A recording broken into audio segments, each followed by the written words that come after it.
Iran আৰু America যুক্তৰাষ্ট্ৰৰ সম্পৰ্ক সদায় বেয়া নাছিল। 1950ৰ পৰা 70 দশকৰ সময়ত ইৰাণৰ শ্বাহ মহম্মদ ৰেজা পহলভি আমেৰিকাৰ ঘনিষ্ঠ মিত্ৰ আছিল। কিন্তু 1979 চনত হোৱা ইৰাণৰ ইছলামিক বিপ্লৱৰ পাছত এই সম্পৰ্ক সম্পূৰ্ণৰূপে ভাঙি পৰে।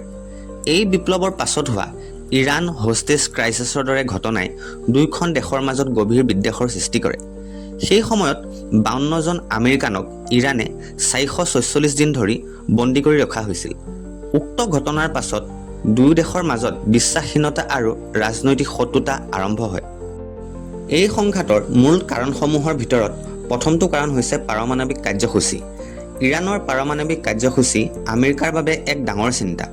আমেৰিকাই সন্দেহ কৰে যে ইৰাণে গোপনে পাৰমাণৱিক অস্ত্ৰ বনাবলৈ চেষ্টা কৰিছে। এই বিষয়টোক লৈ বহু বছৰ ধৰি আলোচনা হৈছিল, বিশেষকৈ 2015 চনৰ JCPOA চুক্তি, কিন্তু পিছত এই চুক্তি ব্যৰ্থ হয়। দ্বিতীয় কাৰণ হৈছে আঞ্চলিক প্ৰভাৱ। ইৰাণে মধ্যপ্ৰাচ্যত নিজৰ প্ৰভাৱ বঢ়াব বিচাৰে। ই হিজবুল্লাহ, হামাছ আদি গোটসমূহক সমৰ্থন কৰে আৰু আমেৰিকাই ইয়াক নিজৰ স্বাৰ্থৰ বাবে বিপদ বুলি গণ্য কৰে। তৃতীয় কাৰণ হৈছে আইডিঅলজিকেল কনফ্লিক্ট, অৰ্থাৎ আদৰ্শগত সংঘাত। ইৰাণ এখন ইছলামিক গণৰাজ্য, যিয়ে পশ্চিমীয়া শক্তিক বিশেষকৈ আমেৰিকাক প্ৰত্যাখ্যান কৰে। ইয়াৰ বিপৰীতে আমেৰিকাই পশ্চিমীয়া মূল্যবোধক সমৰ্থন কৰে। এই আদৰ্শগত পাৰ্থক্যও সংঘাতৰ এটা মূল কাৰণ বুলি ধৰা হয়। শেহতীয়া বছৰসমূহত এই সংঘাত অধিক তীব্ৰ হৈ পৰিছে। 2025 চনত আমেৰিকাই ইৰাণৰ পাৰমাণৱিক কেন্দ্ৰসমূহত আক্ৰমণ কৰে। তাৰ পাছত 2026 চনত এই সংঘাতে পূৰ্ণ যুদ্ধৰ ৰূপ লয়। 2026ৰ 28 ফেব্ৰুৱাৰী তাৰিখে আমেৰিকা আৰু ইজৰাইলে মিলি ইৰাণত এক বৃহৎ সামৰিক অভিযান আৰম্ভ কৰে, যাক অপাৰেশ্যন এপিক ফিউৰি বুলি কোৱা হয়। এই আক্ৰমণ প্ৰত্যাক্ৰমণত শতাধিক লক্ষ্যস্থানত বোমা নিক্ষেপণ কৰা হয় আৰু ইৰাণৰ ছুপ্ৰিম নেতা আয়াতুল্লাহ খামেনেই নিহত হয়। এই ঘটনাই যুদ্ধৰ গতি অধিক বঢ়াই তোলে। ইৰাণে এই আক্ৰমণৰ প্ৰতিক্ৰিয়া স্বৰূপে আমেৰিকাৰ সামৰিক ঘাটিৰ ওপৰত মিছাইল আৰু ড্ৰোনেৰে আক্ৰমণ কৰে। ইজৰাইলৰ ওপৰতো আক্ৰমণ কৰে। মধ্যপ্ৰাচ্যৰ অন্য দেশসমূহত আঘাত বিস্তাৰ কৰে আৰু ইয়াৰ উপৰি ইৰাণে গুৰুত্বপূৰ্ণ বাণিজ্যিক পথ ষ্ট্ৰেইট অৱ হৰমুজ বন্ধ কৰি দিয়ে। 2026 চনত হোৱা ষ্ট্ৰেইট অৱ হৰমুজ ক্ৰাইচিছে বিশ্ব অৰ্থনীতিৰ ওপৰত গভীৰ প্ৰভাৱ পেলায়। এই পথেৰে বিশ্বৰ প্ৰায় 20% তেল পৰিবহণ হয়। যুদ্ধৰ ফলত জাহাজবোৰৰ চলাচল প্ৰায় বন্ধ হৈ পৰে। তেলৰ দাম বাঢ়ি যায়। বহু দেশত অৰ্থনৈতিক সংকটে দেখা দিয়ে। এই যুদ্ধই সমগ্ৰ বিশ্বক প্ৰভাৱিত কৰিছে। প্ৰথম প্ৰভাৱ হৈছে অৰ্থনৈতিক প্ৰভাৱ। এই যুদ্ধৰ ফলত তেলৰ মূল্য $100 ওপৰলৈ উঠি যায়, যাৰ ফলত বিশ্ব অৰ্থনীতি ব্যাহত হৈছে। মূল্য বৃদ্ধি তথা অৰ্থনৈতিক মন্দাৱস্থাৰো আশংকা কৰা হৈছে। দ্বিতীয়টো পৰিৱেশগত প্ৰভাৱ। ইৰাণৰ তেল শোধনাগাৰ আৰু উদ্যোগসমূহত কৰা আক্ৰমণৰ ফলত বিষাক্ত গেছ আৰু প্ৰদূষণ বৃদ্ধি পাইছে। তৃতীয়তে হৈছে সামৰিক বিস্তৃতি।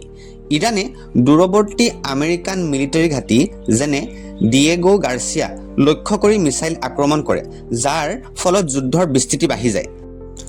এই সংঘাতৰ কেইবাটাও বিশেষ বৈশিষ্ট্য আছে। প্ৰথমটো, ড্ৰোন আৰু মিছাইল আদিৰ দৰে আধুনিক প্ৰযুক্তিৰ ব্যৱহাৰ হৈছে। দ্বিতীয়ত, চাইবাৰ যুদ্ধ, হেকিং আৰু ডাটাৰ ওপৰত আক্ৰমণ। তৃতীয়, খনিজ তেলৰ বাবে যুদ্ধ তথা শক্তি সম্পদক লক্ষ্য কৰি আক্ৰমণ। এই যুদ্ধৰ লক্ষ্যসমূহ ফঁহিয়াই চালে আমেৰিকাৰ লক্ষ্য হৈছে ইৰাণৰ পাৰমাণৱিক কাৰ্যসূচী বন্ধ কৰা তথা সামৰিক শক্তি কম কৰা আৰু আঞ্চলিক প্ৰভাৱ কমাই ৰখোৱা। ইয়াৰ বিপৰীতে ইৰাণৰ লক্ষ্য হৈছে নিজৰ সাৰ্বভৌমত্বক ৰক্ষা কৰা তথা আঞ্চলিক প্ৰভাৱ বৰ্তাই ৰাখিব পৰা আৰু আমেৰিকা আৰু আমেৰিকাৰ মিত্ৰ দেশৰ আগ্ৰাসনৰ প্ৰত্যুত্তৰ বা প্ৰতিক্ৰিয়া জনোৱা। সমালোচনা আৰু বিশ্বৰ মতামত। বিশ্বৰ দেশসমূহে এই যুদ্ধক লৈ বিভিন্ন মতামত দিয়ে।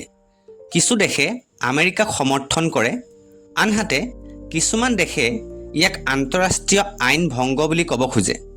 গতিকে এনে ক্ষেত্ৰত যুদ্ধৰ পৰিৱৰ্তে কূটনৈতিক সমাধানৰহে প্ৰয়োজন আহি পৰিছে। শেষত ক'ব পাৰি যে ইৰাণ আৰু আমেৰিকাৰ সংঘাত এটা জটিল আৰু বহুমাত্ৰিক সমস্যা।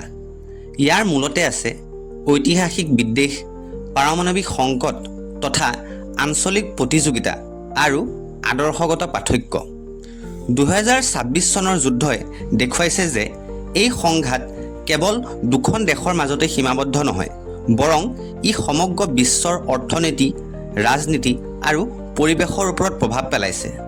ভৱিষ্যতে এই সংঘাত কিদৰে আগবাঢ়িব সেয়া নিৰ্ভৰ কৰিব কূটনৈতিক আলোচনা, আন্তঃৰাষ্ট্ৰীয় চাপ আৰু দুয়ো দেশৰ নেতৃত্বৰ সিদ্ধান্তৰ ওপৰত।